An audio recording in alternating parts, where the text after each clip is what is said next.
Evening all, how are we doing this evening?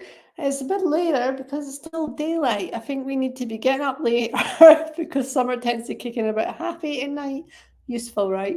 But yeah, a bit of sunshine this evening, so that was nice. I actually got out and went round the loch for a walk, which was nice. Windy as hell, but just to get outside, get a bit of daylight, a bit of sunshine was nice. But it kind of means my schedule has been a bit thrown out because, like I say, it's brighter than it has been for ages.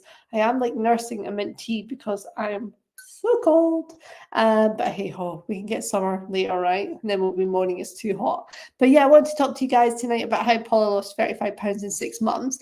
And one of the reasons I want to talk about this is to share with you that it can be done without weight loss injections, without fat freeze injections, without punishing your body, hating the food, missing out on life, and also through like fad diets. I mean, if you think of all the diets that are out there, or soup diets, I think there's even California diet, could be making that up. Herbalife, Arbor, all the shite that's out there.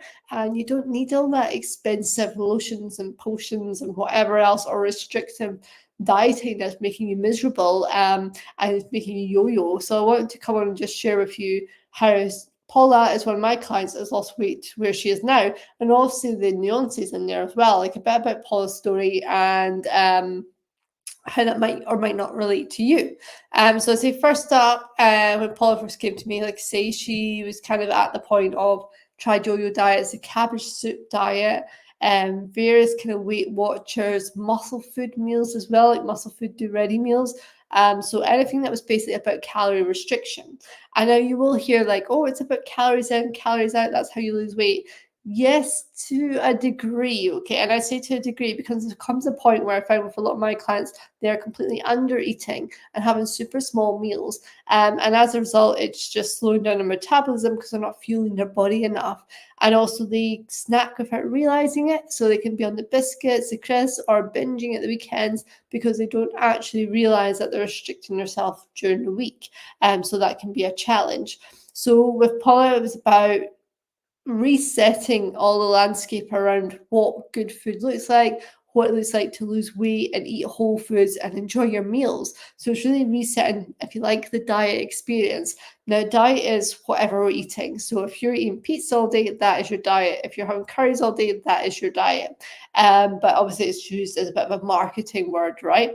So it's really about resetting what a diet was for Paula in terms of what does that look like with food, hydration, and also movement too. And I never prescribe my own way of training. So the way that I like to train might not be right for a client. So I tailor it to all the clients. And for Paula, she had a rower at home. And obviously we want to do a bit of weight training because she wants to tone the body, which also helps with weight maintenance and for long-term health too.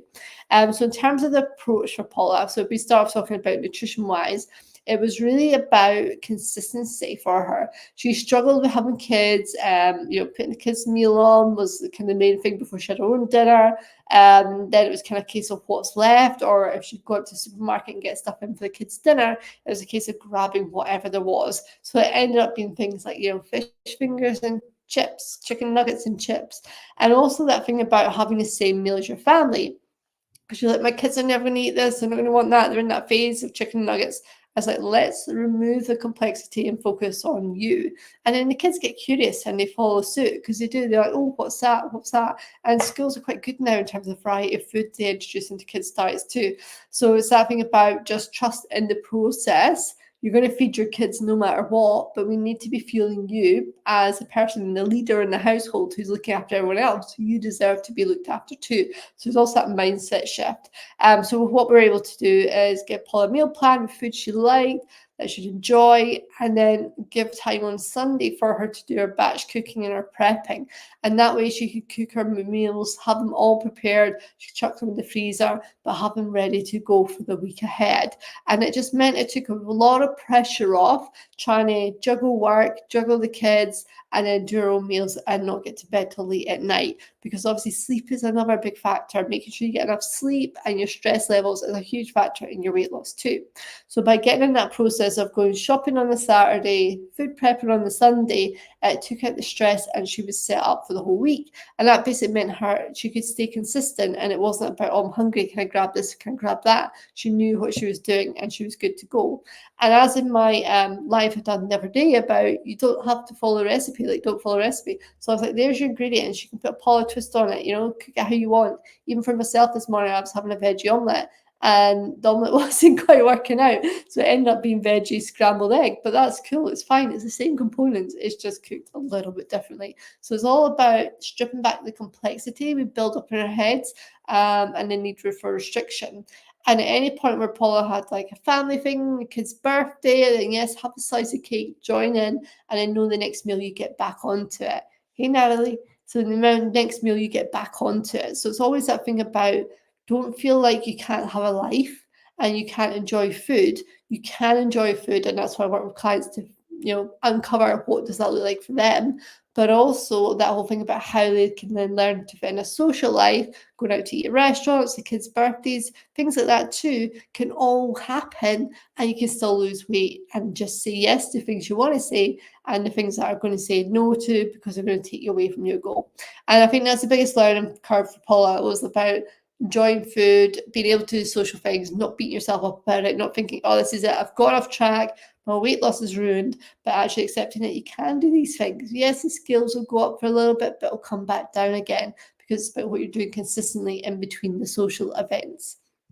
And then after that, we're speaking about, I'm going to speak to you about the training she done, because again, I think there's still that mentality of train to burn calories, right? So train to burn calories. Oh my God, I had a big meal last night, or I had a Twix or whatever. So you're going to jump on the spin bike, smash yourself out with HIIT training. And that's how HIIT gets a bad rap, right? Because people use a lot of these things as punishment for being lazy or not doing much as they like. And again, I tailor the workouts to the client. So depending on what kit they have, where their fitness levels, where they are in terms of the level of training experience they've had, and what they like and don't like too. Like if you don't like burpees, I ain't going to give you burpees, right? And then there's no point punishing yourself. It's a bit like what I say with the food. There's no point punishing yourself with food you don't like, because you're going to stop doing it and you're going to look for something else. It's the same with training. If you're not enjoying your training, then you're going to stop doing it, and you're going to not admit that you're not doing it, or you're just not going to feel confident, or you just feel like, oh, this is not for me, and give up. And just not give up on the training and the food, but give up on yourself and think weight loss is never going to happen for me, when it absolutely can. So again, with Paula, the training was around strength based, and also the rower had cardio based, because that's what she enjoyed. And then, I'll talk about weight training in terms of long-term health for your ligaments. Hey, Heidi. For your ligaments and your bone strength, but also for your muscles. So your muscles are hungry, they're calorie hungry. So it really helps with weight maintenance when you're building muscle. Not to mention be strong and powerful and be that independent woman. Now, obviously, Paula had a lot of weight to lose at the onset because she was in the obese category of the BMI. And that was something that always bugged her at the doctors, that kind of judgment around the BMI. So that's when we've lost this 35 pounds. She can go up the stairs now, she can run after her kids, she can put her coat on without having to get help. And I think that's something, the small things that we take for granted, but when someone struggles with these things, it makes such a difference to their life.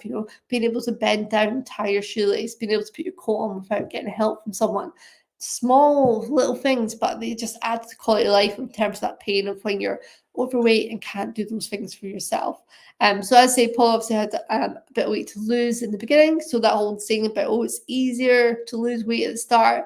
I wouldn't say it's easier. It's still the same work, whatever weight you are, but it just means that there is a longer journey ahead, because you're going to go longer to get into the healthy BMI range, as Paula now wants to, but also it will come off a bit quicker to begin with, but then it will naturally slow down too. So it's not like it's suddenly going to drop off because you've got a load of weight to lose. Everybody's different. Some people it comes off quicker than others. Again, it depends what your starting point is.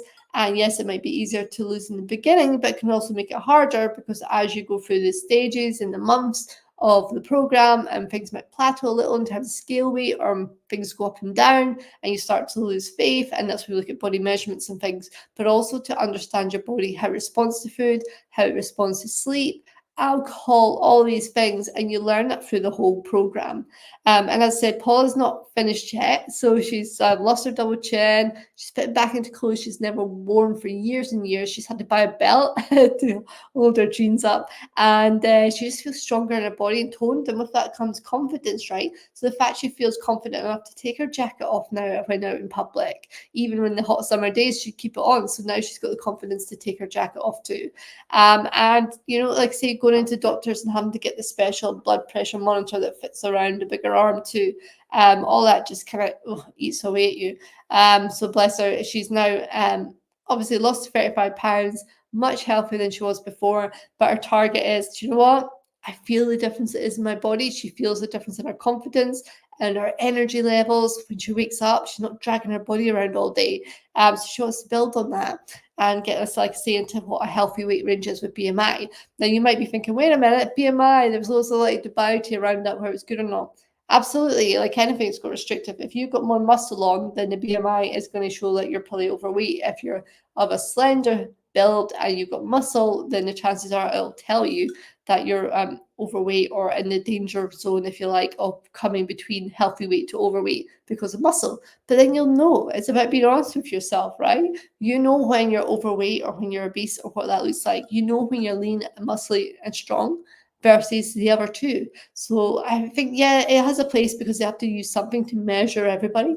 Obviously, it's tough when it's used for measures of operations and stuff, when it might be like, well, you're not going to help me because I'm not in this BMI to lose weight to get an operation, but yet you'll give it to someone else. So of course, there's always going to be that kind of challenge around it. But you can be honest with yourself about where you are in your body and whether that is a metric or measure you want to use. As I say, I never force anything on clients. I'm all about working with clients. So around food, around the training, what they like and enjoy, and the same with how we measure progress. So whether it's the scale weight, the body measurements, whether it's using BMI or combination of all of those. And certainly my aim is for Paula to, when she's ready, graduate from me, know all the goodness in terms of what a plate of food looks like for her, how she feels full, stuff she needs to do around her energy, tune into when something's a bit off. What is it? Looking back at what she's eaten, her hydration. And yeah, I'm always kind of educating clients along the way because my belief they shouldn't always need me. They should be able to graduate and be independent and go on forevermore and be able to maintain that healthy weight. Or if they still got a bit to go, but they're like, cool, I think I'm good on my own, then they can do it and my door's always open. And I think that's the true nature of what I do. I'm here to guide, I'm here to teach, I'm here to provide accountability, to help people along the way. And that's what I'm about. But I'm not about people become reliant on me because then I'm just setting them up for failure. So that's basically what it looks like. So that's how Paula lost 35 pounds in 6 months. Like I say, it's individual. So if you were looking to lose the same weight, say you same starting point, it's what Paula was, it might be different from you depending on your schedule, what's happening in your life. Because as I always say, it's not just about nutrition, it's about whole of life. So it depends on your stress levels, your sleep, where you're in your hormone cycle, perimenopause, menopause, all that good stuff gets taken into account too. So as I say, comparison is the thief of all joy, but I just want to come on and celebrate Paula because she's a massive achievement and she's invested time and energy into herself in terms of getting these results.